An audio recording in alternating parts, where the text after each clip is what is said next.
Hello everyone, this is 10th science class, chapter number 1, chemical reaction and equation.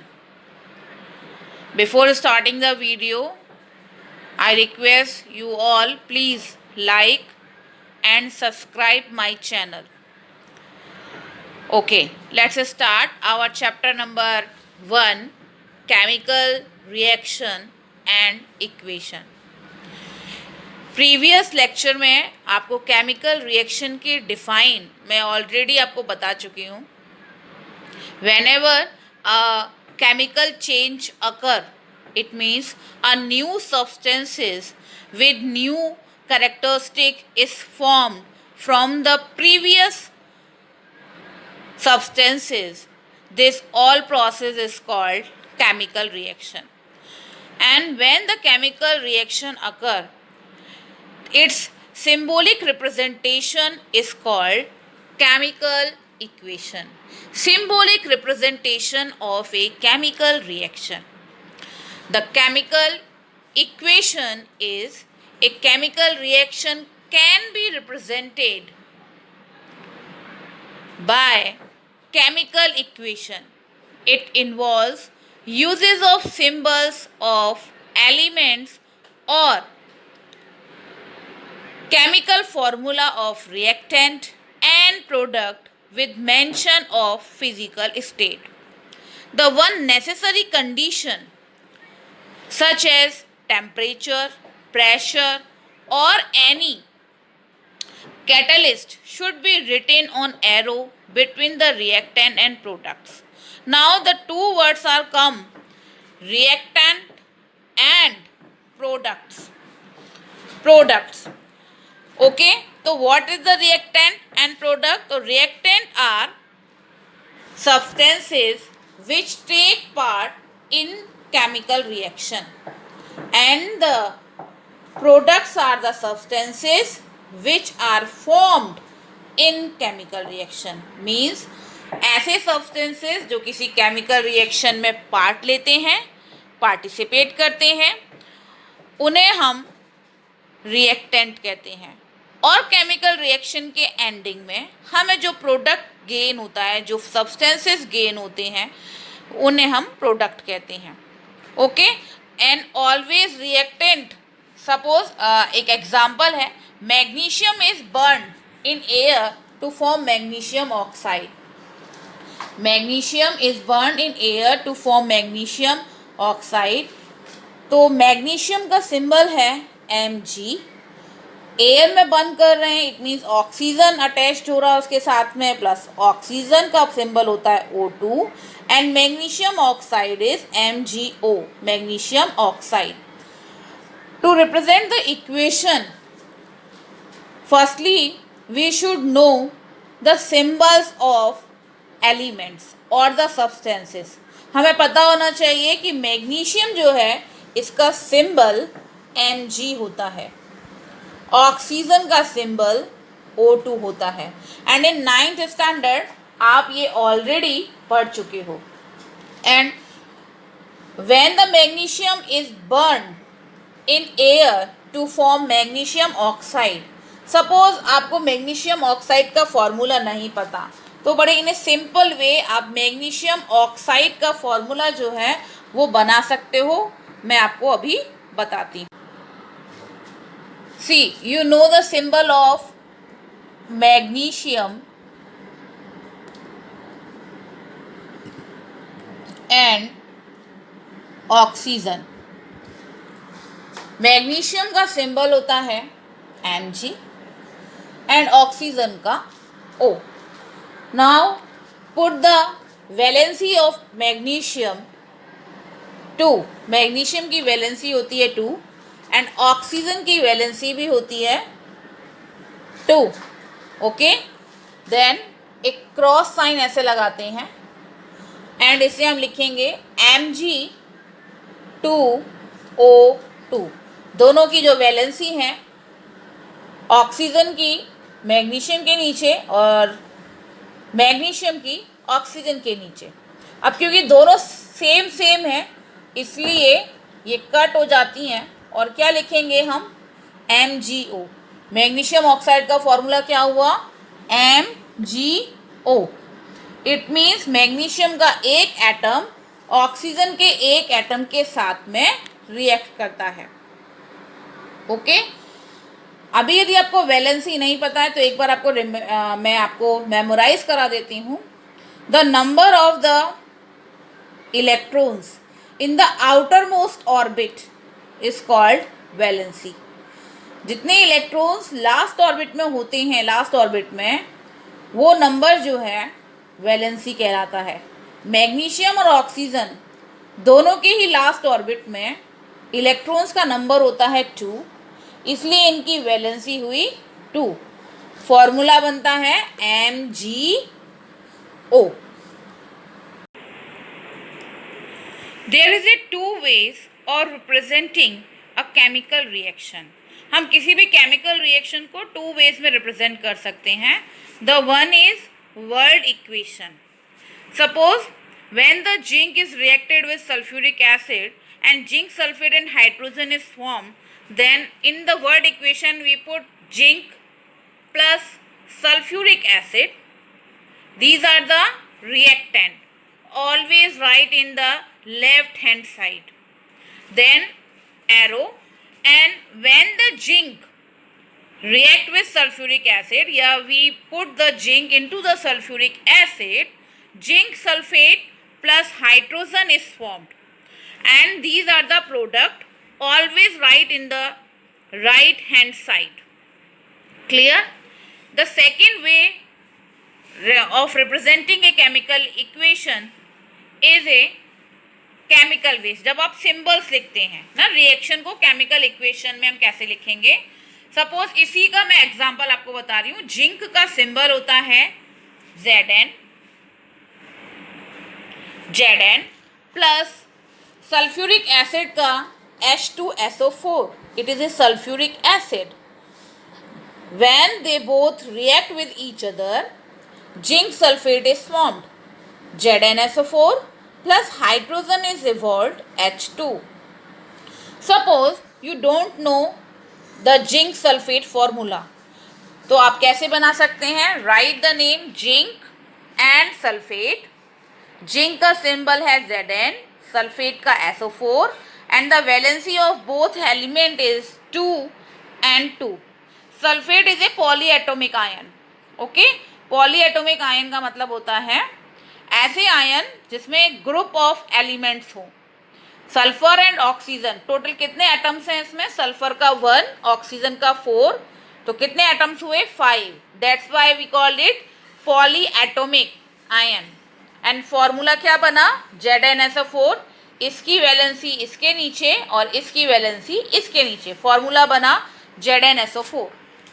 Okay, these are the 2 way of representing a chemical reaction, world equation and the chemical equation.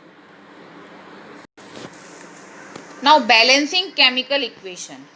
कभी भी हम कोई chemical equation write down करते हैं तो it should always balanced.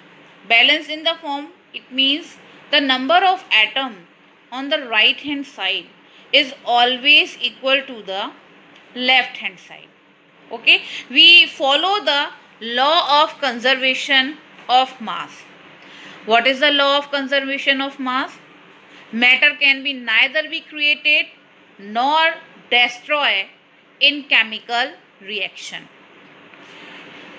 कोई भी matter ना तो क्रिएट होता है ना ही डिस्ट्रॉय होता है इन केमिकल रिएक्शन, बस उनके जो सिंबल्स, जो नंबर ऑफ एटम्स हैं वो चेंज हो जाते हैं, कुछ न्यू प्रोडक्ट बन जाता है। ठीक है, law of conservation of mass भी ऑलरेडी आप इन 9th स्टैंडर्ड स्टडी कर चुके हो। ओके, कि मैटर कभी भी, और इसी law of conservation of mass पर आपको पता है कि एनर्जी जो है, जितना मास हमारा कम होता है वो मास से क्या प्रोड्यूस हो जाती है? एनर्जी प्रोड्यूस हो जाती है, और एनर्जी लॉस होता है तो कहीं ना कहीं मास जो है वो फॉर्म्ड हुआ होता है। ठीक है, तो ये law of conservation of mass जो है वो यहाँ पर बैलेंसिंग केमिकल इक्वेशंस के लिए हम उसे यूज़ करते हैं। सो हमें ये याद रखना है, the number of elements and atom involve in chemical reaction should be remain same at reactant and product side. दोनों साइड्स पर, रिएक्टेंट साइड्स पर और प्रोडक्ट साइड पर नंबर ऑफ एटम्स जो हैं एलिमेंट्स के वो हमारे इक्वल होने चाहिए. यदि वो इक्वल है तो इट मीन्स हमारी इक्वेशन जो है वो बैलेंस्ड है. अब हम कैसे इक्वेशन को बैलेंस कर सकते हैं उसके लिए मैं आपको स्टेप वाइज बैलेंसिंग जो है वो बताऊंगी. द फर्स्ट स्टेप है write the chemical equation and draw boxes around each formula. Such as जब आयरन वाटर के कांटेक्ट में आता है, आयरन का सिंबल होता है Fe, वाटर का सिंबल होता है H2O. हमने दोनों को लिखा और इस पर क्या बना लिए, बॉक्सेस बना लिए. ठीक है, सेम इसी तरीके से बॉक्सेस बनाएंगे हम. ये जो हमारे प्रोडक्ट हमें फाइंड आउट हुए Fe3O4 and H2. Okay, the second step is count the number of atom of each element on both side in the chemical reaction. Chemical reaction में हमें टोटल जो एटम्स हैं इच एलिमेंट के count कर लेने हैं. जैसे कि आयरन एक एलिमेंट है और इसके यहाँ पर जब ये रिएक्टेंट साइड पर है तो एटम दिखा रहा है 1. दूसरा एलिमेंट है हाइड्रोजन जिसके एलिमेंट के एटम्स हैं 2 एंड ऑक्सीजन का एटम है सिंगल 1. इसके आगे कुछ भी नहीं लिखा हुआ. नेक्स्ट जब हम प्रोडक्ट साइड पे देखते हैं तो यही 3 एलिमेंट हैं iron, oxygen and hydrogen. But यहाँ आयरन के जो एटम्स हो गए वो 3, ऑक्सीजन के 4 एंड हाइड्रोजन के 2. तो हाइड्रोजन तो यहाँ पर बैलेंस्ड है. यहाँ पर भी लेफ्ट हैंड साइड में भी 2 हैं एंड राइट हैंड साइड में भी, दोनों साइड हमारे में 2 एटम्स जो हैं वो दिए हुए हैं. बट जो आयरन है और जो ऑक्सीजन है इनके नंबर ऑफ एटम्स जो हैं वो चेंज हैं. हमें इनको क्या करना पड़ेगा, इक्वल करना पड़ेगा. सी हमारा नंबर स्टेप 2 जो था, स्टेप 2 वो था, मैंने आपको बोला एलिमेंट्स लिख लीजिए. तो हमारी रिएक्शन में हमें 3 एलिमेंट्स दिखाई देते हैं, आयरन, हाइड्रोजन एंड ऑक्सीजन. फिर number of atom on the reactant side. Reactant side iron का एक ही एटम था, हाइड्रोजन के 2 और ऑक्सीजन का 1.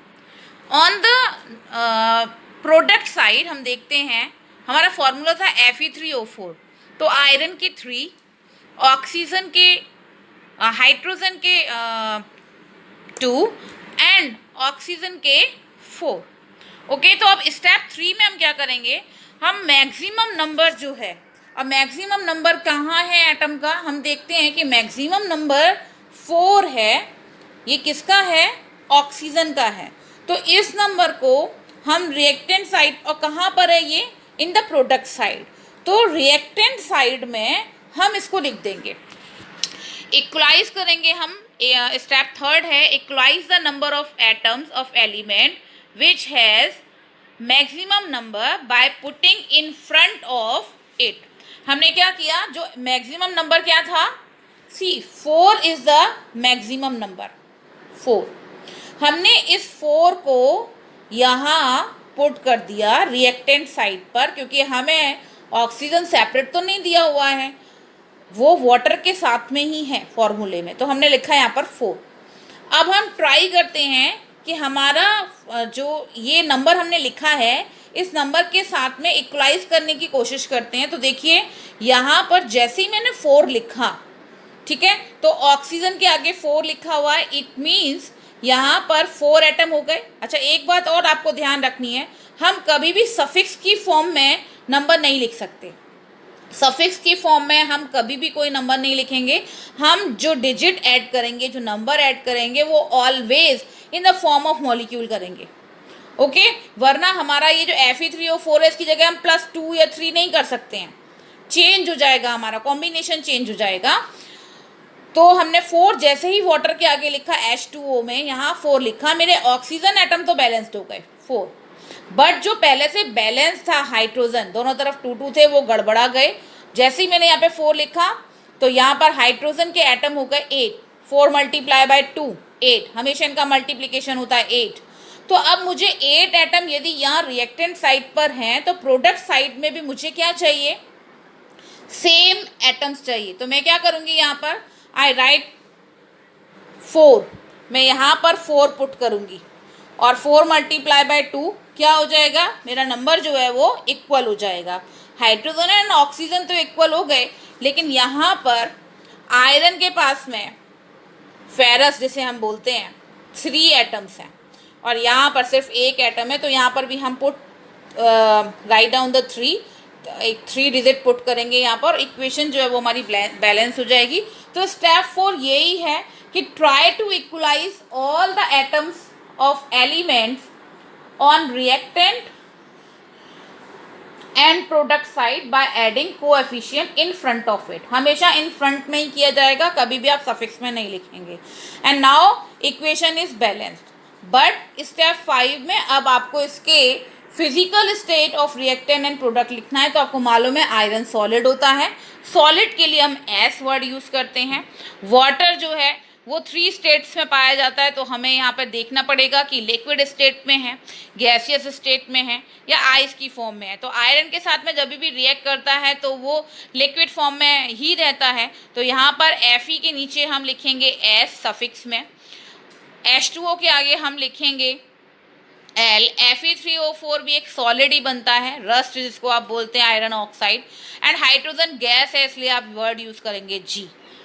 केमिकल इक्वेशंस को बैलेंस करते समय हमें जो हमारे रिएक्टेंट एंड प्रोडक्ट हैं उनकी स्टेट भी लिखनी पड़ती है। तो यदि सॉलिड स्टेट है तो उसके लिए हम एस, लिक्विड स्टेट के लिए एल, गैस स्टेट के लिए जी, एंड एक्वस सॉल्यूशन कभी कभी गेट होता है कि डिजॉल्व रहता है उसके अंदर, तो हम AQ जो है वो यूज़ करते हैं। तो यहाँ पर जो हमारी फाइनल बैलेंस्ड इक्वेशन हुई वो फाइनल बैलेंस्ड इक्वेशन हुई 3FeS plus 4H2OL Fe3O4S H2O। Iron solid state है इसलिए मैंने एस लिखा है, वाटर लिक्विड स्टेट में है एल लिखा है, Fe3O4 जो आयरन ऑक्साइड है वो भी मुझे यहाँ पर सॉलिड स्टेट में ही गेट हो रहा है इसलिए मैंने एस लिखा है। एंड हाइड्रोजन गैस इवॉल्व हो रही है एंड गैस के लिए मैंने जी लिखा है।